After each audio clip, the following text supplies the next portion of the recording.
Olá, muito boa tarde já, né? Meio-dia e pouco. Nós estamos começando o programa Vivendo a Bíblia pela Rádio Metrópolis FM aqui nos estúdios digitais e é tão bom estar com você aqui nessa terça-feira. Nós estamos na jornada do Evangelho de João. Então nós queremos estudar a palavra. A palavra de Deus é preciosa para nós. Nós amamos a Bíblia, que você ame a palavra de Deus.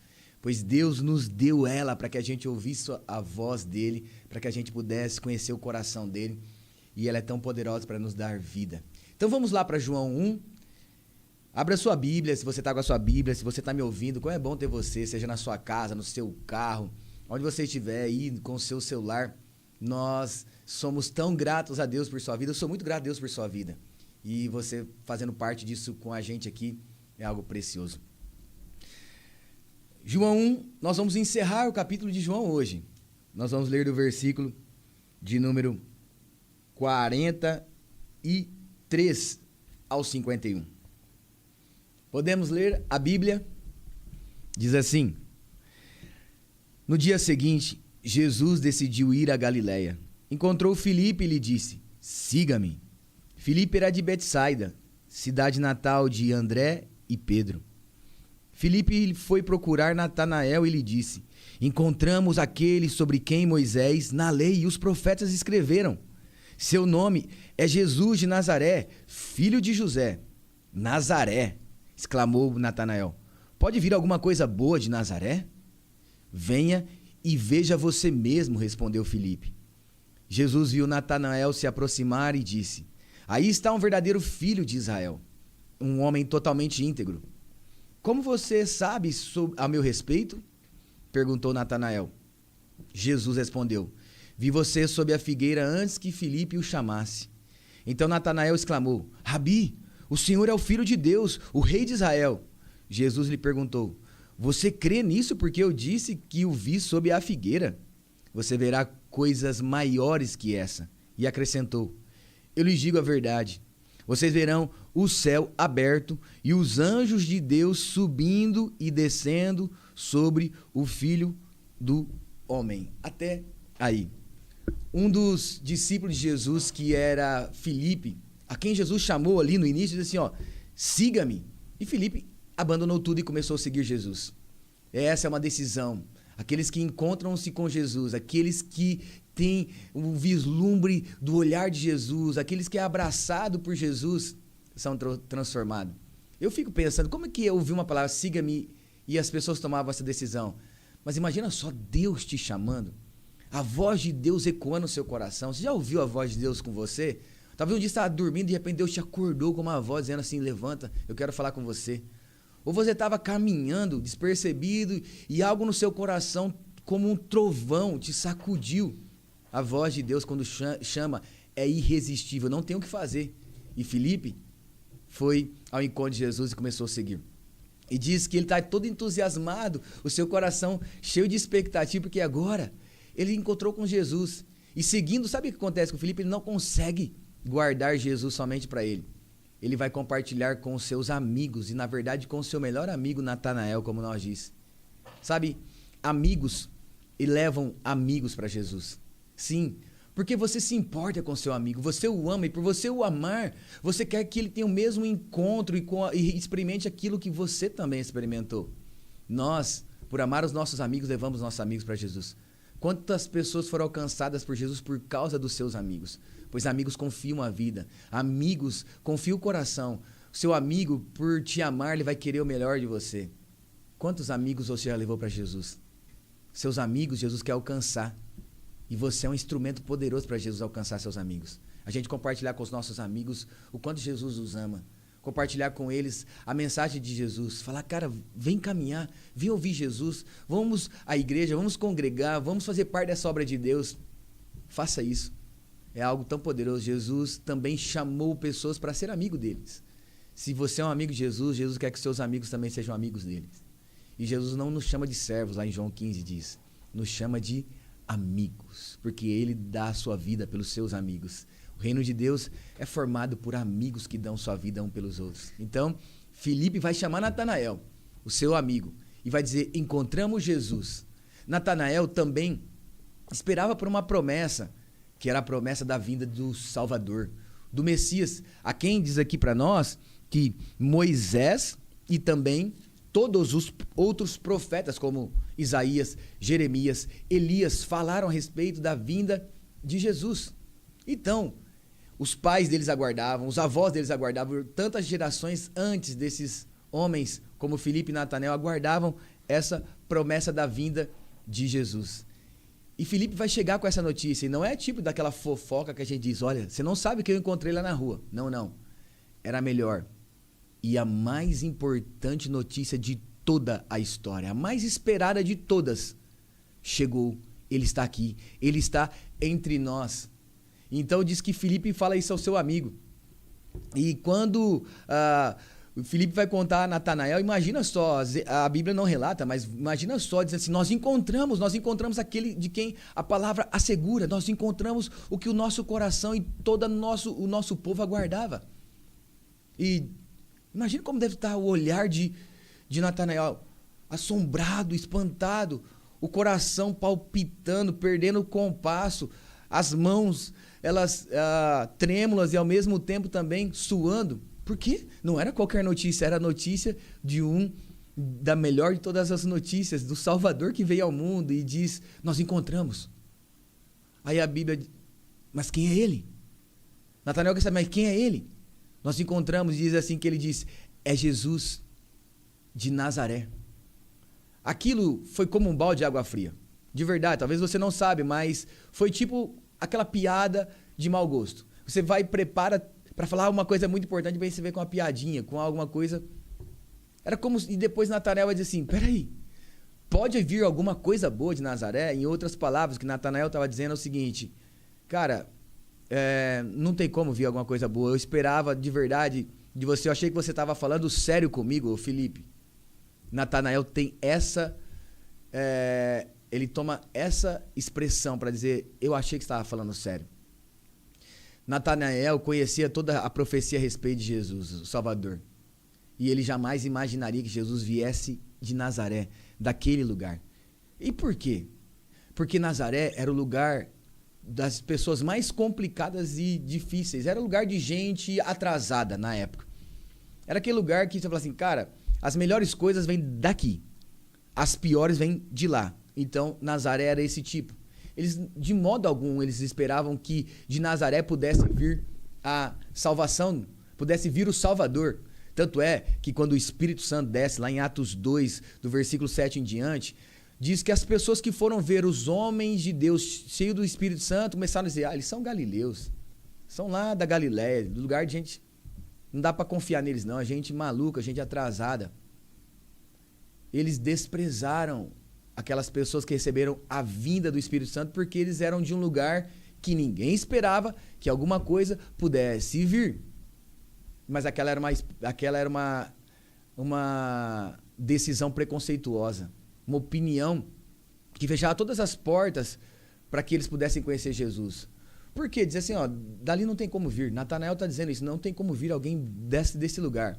Os argumentos dele dizendo assim, deve vir de Jerusalém.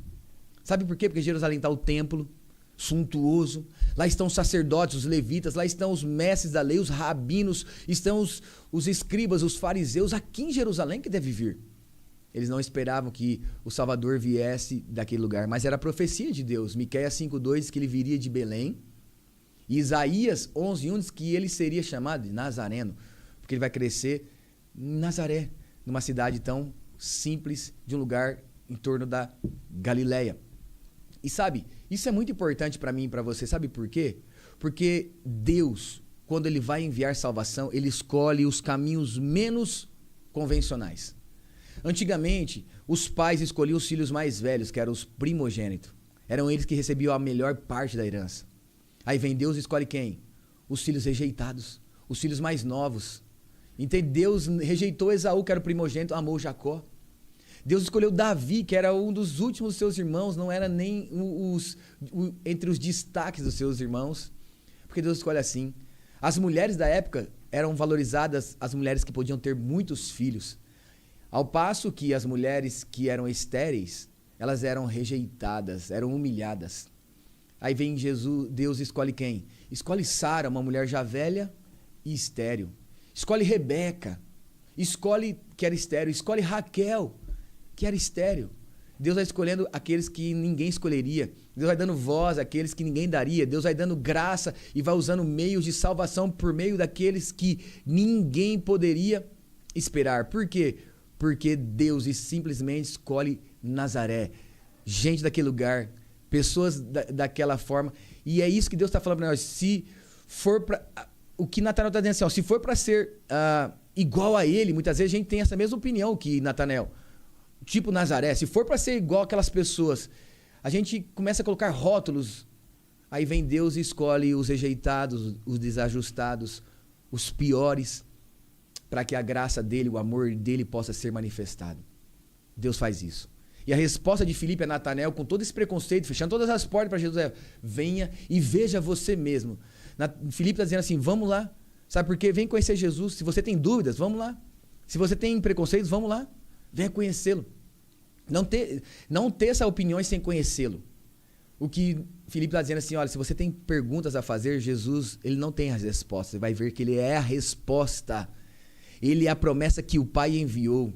Sim, conhecer Jesus não mudará apenas as suas opiniões, os seus argumentos, não. Mudará sim a sua escolha, a sua vida e tudo que você é, o que você pensava, porque Jesus vem e nos faz novo, Jesus nos transforma. Deus está dizendo para nós o seguinte, que ele faz do jeito que ele quer, o jeito de agir dele é diferente do nosso, o jeito de escolher dele alguém é totalmente diferente ao nosso também, e o jeito de mudar pessoas, ele faz o trabalho dele totalmente oposto ao que nós esperamos. A salvação vem dos lugares menos prováveis. É assim que Deus está dizendo. E então, o que acontece? Natanael vai até Jesus, aceita o convite do seu amigo Filipe. Quando Natanael chega, o que Jesus fala para ele? Olha lá, o versículo de número 47. Natanael está chegando. E aí diz que Jesus disse a Natanael: está aí um verdadeiro filho de Israel. Um homem totalmente íntegro. Está aí alguém. Quando Natanael tem esse encontro decisivo com Jesus, o que acontece? Não tem algo tipo assim, o que ele quis dizer? Que Natanael tá em dúvida, porque ele fala assim: peraí, de onde o senhor me conhece? A resposta de Natanael para ele assim: como o senhor sabe ao meu respeito? O que Jesus quis dizer com a Natanael? Que ele era um homem íntegro. Jesus está começando uma conversa. Está elogiando Natanael. Está reconhecendo quem Natanael é. Só que Natanael faz uma pergunta: de onde o senhor conhece a meu respeito? O que o senhor sabe de mim? Aí vem Jesus e coloca uma resposta que é uma bomba no coração de Natanael.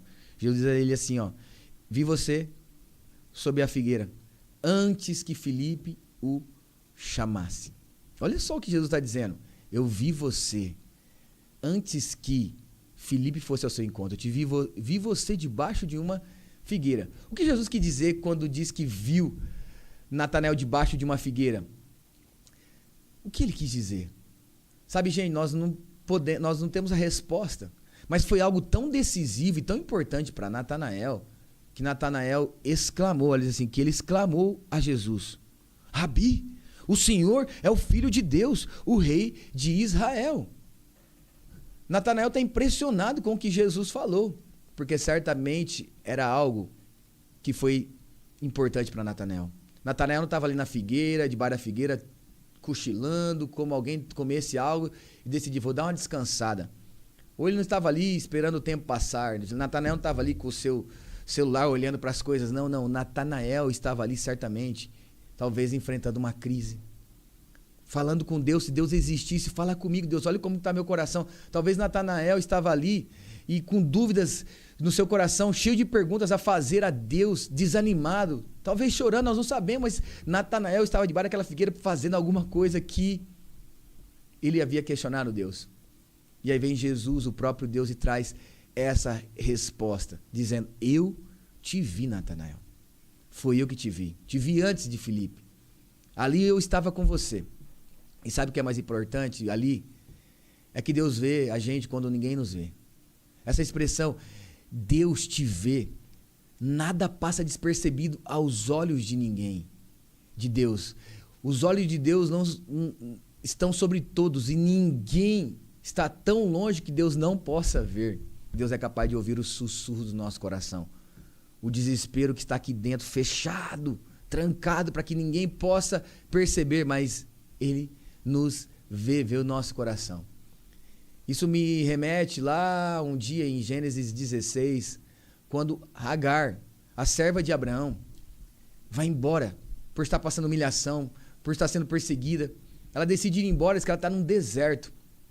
E ela decide parar ali, chorar, lamentar, desesperada, porque ela era uma escrava. O que vai ser da minha vida num deserto, aqui no meio do nada, sem ninguém? Aí diz que lá Deus visitou e falou com ela. E ela disse assim: Ele é o Deus que me vê. Tu me viu. O Deus que me vê, me viu. Ela usa essa expressão. Ela chamou Deus de o Deus que vê. Esse é o Deus. Esse é o Deus que viu Natanael debaixo da figueira. Esse é o Deus que te vê. Deus te vê. Deus enxerga tudo que você está passando. Deus conhece o seu coração. Deus esquadrinha você por dentro. Deus te vê. Deus vê o teu sofrimento. Deus vê sua luta. Deus vê as dúvidas que estão no seu coração. Deus vê o medo que você lida. Deus vê essa notícia que bateu à sua porta e que você talvez não tenha condições de lidar com ela. Deus vê que você está precisando de ajuda. Deus te vê. Essa é a nossa segurança. Então, antes de Deus chamar Natanael para segui-lo, Deus diz assim: eu já te via, Natanael, eu já te amava, eu já cuidava de você. Sim, o nosso Deus está ali. E o que Natanael está prestes a ver é algo muito maior. Sim, sem saber, ele está vendo algo muito maior. Ele está impressionado com esse Deus que vê, esse Deus que nos conhece. Quando ninguém sabe de nada, Deus sabe. Quando a gente achava que estava sozinho, Deus estava conosco lá. Só que Jesus a Natanael, você está impressionado porque eu te vi debaixo da figueira. Eu posso dizer para você que coisas maiores ainda vão acontecer. Se você me seguir, eu vou te mostrar um caminho à presença de Deus. Você vai ver coisas extraordinárias que os seus olhos jamais viu. E o que Jesus disse a Natanael? Olha só o versículo de número 50. Você está crendo em mim porque eu disse que te vi debaixo da figueira? Você verá coisas ainda maiores. Eu quero dizer para você, se você confiar em Jesus, esse que te vê, que te conhece, que está te chamando, você confiar para segui-lo, porque o convite de Filipe a Natanael foi: vamos seguir Jesus, venha conhecer Jesus. Se você começar a conhecer mais Jesus, buscar a presença dele, orar mais, abrir seu coração para ele, sabe o que vai acontecer? Jesus está dizendo: você vai ver coisas maiores. Eu vou te mostrar coisas ainda que os seus olhos não viram. Eu vou te acrescentar tantas coisas na sua vida que se você ficará impressionado. E o que Jesus vai acrescentar? O último versículo de número 51. Olha o que Jesus disse. E acrescentou: eu lhes digo a verdade. Vocês verão o céu aberto e os anjos de Deus subindo e descendo sobre o Filho do Homem. Jesus está dizendo: vocês verão sobre mim um céu aberto. E os anjos de Deus descendo e subindo sobre o Filho do Homem, que era ele mesmo. Pois essa é uma profecia lá de Daniel 7,14. Quando Deus viesse ao mundo, ele seria reconhecido como Filho do Homem, que era a característica do Filho de Deus, aquele que se encarnou de maneira gloriosa e que venceria o mal e triunfaria. Essa expressão, Filho do Homem, é um título daquele que estaria sob o governo. Vocês verão um céu aberto sobre mim. Essa é uma promessa extraordinária. Sabe por que essa é uma promessa extraordinária? Porque quando Jesus está citando ela é uma profecia que eles conheciam. Pois um dia Deus disse a Abraão que daria a ele uma terra. E Deus fez de Abraão pai, deu a ele o filho da promessa, que era Isaac. A Isaac Deus deu Jacó. E Jacó, em Gênesis 28, diz que ele está caminhando sobre a terra que Deus daria a eles como promessa. E diz que Jacó está cansado porque eles caminhavam a pé. Não era igual a gente que anda de carro, de moto, de bicicleta, pega ônibus, tem meio de locomoção que facilita. Não. Eles andavam a pé. Uma terra distante, no meio do nada, ele sozinho. E ele decidiu parar para descansar. E ele pegou uma pedra, de um punhado de pedra, separou, deitou sobre ela e fez de travesseiro. E dormiu. Pegou no sono e sonhou. E o sonho que Jacó teve lá em Gênesis 28, do versículo 11 ao 12, foi uma escada que ligava o céu à terra. E os anjos de Deus desciam e subiam naquele lugar. Quando ele acorda, ele está impressionado, porque ele entendeu que era um sonho de Deus, era uma profecia. Quando Deus dava sonho, era uma profecia, coisas que aconteceriam. E ele falou: esse lugar é tremendo. Esse lugar é casa de Deus. E chamou aquele lugar de Betel, casa de Deus. Notem bem, ele pega uma pedra, chama aquele lugar de Betel, que é casa de Deus, uma construção, pois naquele lugar a presença de Deus viria sobre as pessoas. Jesus está dizendo para nós exatamente isso. Está dizendo que ele é esse sonho que Jacó teve. Que um dia Deus enviaria ao mundo o seu filho. E ele viria como a pedra principal, a pedra angular, a quem o próprio Senhor Jesus disse que as pessoas rejeitaram, os homens rejeitaram construir sua vida, sua salvação. Mas aqueles que a receberam, Deus fez ali uma construção de Deus. Você vai a muitos lugares, você vai ver igreja chamada Igreja Betel. A expressão Betel significa casa de Deus, o lugar onde Deus está, o lugar da presença de Deus, o lugar da glória de Deus, o lugar onde tem um céu aberto, onde Deus desce e sobe, a glória de Deus vem e vai, os anjos de Deus estão ali. É algo extraordinário, é uma visão sobrenatural. Está cumprida em Jesus, pois nele nós temos um céu aberto. Ele construiu um caminho de novo à presença do Pai. É ele que, onde o pecado reinou, veio a graça por meio dele. Ele como Salvador perdoou os nossos pecados. E agora o céu que estava fechado, que fechou para as respostas, de repente se abriu para o Filho de Deus, para um novo tempo da graça, para a salvação por meio de Cristo Jesus. E é nele que nós temos acesso ao Pai, ao coração do Pai. É nele que nós podemos ver coisas maiores. É nele que nós podemos ser cheios do Espírito Santo, sermos usados por Deus, ver Deus fazer maravilhas, ver a glória de Deus se manifestar.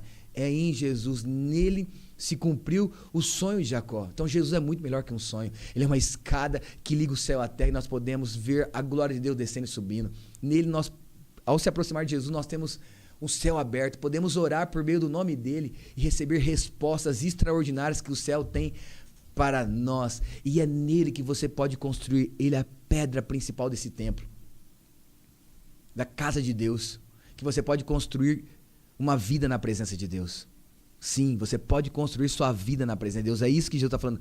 Natanael, você vai ver coisas tão maiores e você vai poder construir sua vida em mim. Um dia Jesus chamou também Pedro, que nós falamos no encontro passado. Ele falou, você vai ser chamado, ele era Simão, você vai ser chamado Pedro, que significa Petros, em grego, Cefas em aramaico, pois era o mesmo significado, pedrinha. Ele fala, e um dia Jesus lá em Mateus 16, 18 falou assim, Pedro, eu sou a pedra principal que vai construir esse templo, o lugar da presença de Deus, não mais feito por mãos humanas, não mais por tijolos de barro, mas por vidas. Começa na minha vida como uma pedra que está sendo lançada agora como fundamento, mas você vai ser uma pedra importante, Pedro, e todos aqueles serão pedras importantes. Foi isso que Pedro disse depois lá em 1 Pedro 2,5, que nós somos como pedras vivas a quem o Senhor está construindo um edifício espiritual, ou seja, uma casa espiritual. Nele nós podemos construir. Construção de Deus é feita em Betel, para a glória de Deus, para a presença de Deus. Betel é uma construção de Deus e ela é oposta a Babel, pois Babel era uma construção humana lá em Gênesis 11, que os homens construíram tijolos, foram fazendo tijolos para construir uma torre que ligava ao céu, pois eles queriam tornar os nomes deles famosos, célebres. Aí sabe que Deus veio? Deus veio e confundiu eles, apartou tudo, cada um foi para um canto, as nações começaram a se desenvolver a partir dali, e aquela obra ficou inacabada. Babel é quando o homem quer construir sobre si mesmo, para a sua glória, para o seu nome, algo que eleve ele às mais altas as alturas. E eles possam ter reconhecimentos de quem eles são. Nunca é sobre Deus, sempre sobre homens. Então Babel é diferente, é uma linguagem de homem, é quando o homem quer colocar-se no centro, é quando ele trabalha e fala assim, vai ser sobre mim e eu acho que isso vai trazer algo do céu para a terra. Não vai, não é sobre sua construção, não é sobre você. O que vocês fazemos, não somos capazes de trazer o céu à terra, é Jesus. Nele nós podemos, nele nós temos uma Betel, uma construção de Deus, o lugar da glória de Deus, o lugar onde a presença de Deus se torna visível. Então, o que você está construindo? É sobre Jesus, Betel? Ou é sobre você, Babel? É sobre os seus sonhos, Babel? Ou sobre os sonhos de Deus, Betel? É para a glória de Deus, para que o nome de Deus seja conhecido? Ou sobre o seu nome, uma Babel, uma confusão de línguas e nome que ninguém Saiba, aquilo que você construir em Deus permanecerá. Pois Deus, ele é o construtor, ele é a primeira pedra, ele é o construtor, ele é tudo. Nós teremos a chance de fazer parte do que Deus está fazendo nesse mundo. Deus está nos chamando como chamou Natanael, chamou seus discípulos. Venha, eu estou construindo um edifício espiritual, uma casa de Deus nesse mundo, por meio de pessoas como eu e você, a qual Deus nos chamou. E respondeu a pergunta que nós vamos chegar nela, em João 4. Onde é o templo verdadeiro de Deus, a mulher disse? Em Jerusalém ou no nosso monte, os samaritanos, o monte de Gerizim? E Jesus falou assim, vem a hora e já chegou em que os adoradores de Deus verdadeiros adorarão o Pai em espírito e em verdade. Não será mais em Jerusalém, no templo lá, nem no monte, no templo que vocês construíram no monte, um templo. Não. É no coração humano, no meu e no seu coração, onde a adoração e a glória de Deus será manifestada para que todos possam ver Cristo em nós e Cristo através de nós. Então Deus está chamando você para construir algo na presença de Deus. O que nós aprendemos hoje? Aprendemos, primeiro, que Jesus vem de lugares inesperados. Ele pode usar pessoas como eu e você, de Nazaré, onde ninguém esperava, de uma Buritama, de lugares pequenos, de famílias que todos rejeitam. Alguém diz, pode ver alguma coisa naquele lugar, daquela família, daquela pessoa? Pode. Se você permitir que Jesus seja o centro da sua vida, que Ele te salve, e que agora Ele te chamando, possa trazer salvação, e a promessa de Deus que eles aguardavam, possa ser gerada no seu coração. Aí vai acontecer de pessoas como eu e você, improvável, gente comum, de lugares e de famílias que talvez nós não temos um histórico tão bom, de lugares pequenos. A nossa vida pode revelar a glória de Deus, a sua vida, o que você faz, a sua influência, o seu trabalho, o que Deus confiou na sua mão pode trazer a glória de Deus. Deus usa pessoas improváveis, Deus escolhe pessoas que ninguém escolheria. Deus faz isso para trazer a salvação, a presença dele ao mundo. Sim, aí depois, quando Jesus fala com Natanael agora, Jesus está dizendo assim, Natanael, eu te vi, Deus te vê, Deus está te vendo agora. Deus sabe como é que está seu coração. Deus te viu essa noite, talvez você mal dormiu, preocupado, cansado, querendo desistir da vida. Deus está te vendo. Deus está ouvindo a sua oração, que talvez nem foi feita com palavras, mas com lágrimas.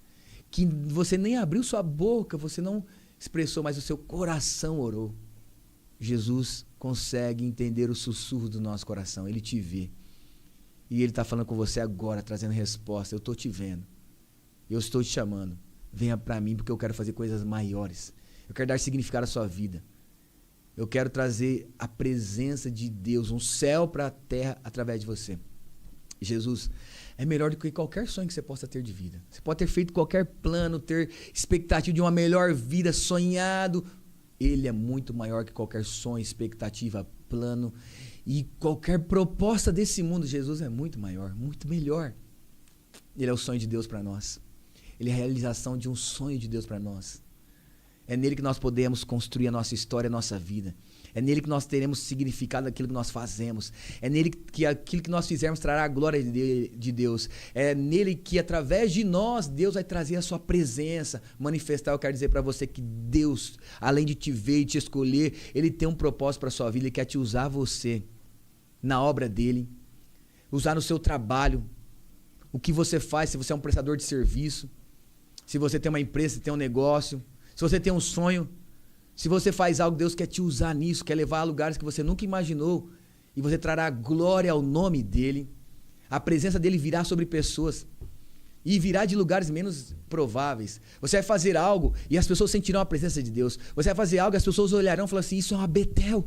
Isso aqui é um lugar da presença de Deus, isso aqui é um lugar que é um ambiente da glória de Deus, onde você trabalha, você pode trazer a glória de Deus para aquele lugar, na sua família, na sua casa. Tudo que você construir tem que ter a assinatura de Jesus. É para a glória dele, é para o nome dele ser exaltado.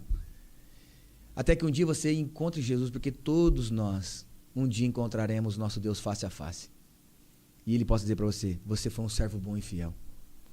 Você fez aquilo que eu desejei e aquilo que eu te fiz para fazer. Então, que você possa construir sua vida, sua salvação, os seus planos, o seu futuro e a sua eternidade. Guarde bem, o que você está construindo é para agora, é só para essa vida, para 70, 80 anos, ou você está construindo para os seus próximos milhões de anos? O que você vai fazer nos seus próximos milhões de anos? Se você foi feito para sempre, Deus te criou para sempre, o que você vai fazer? Faça para a glória de Deus. Se você construir em Cristo, isso permanecerá para sempre. Pois o nosso Deus, que colocou isso no seu coração, foi feito para isso. Isso é João 1. Nós acabamos João 1 hoje, no nosso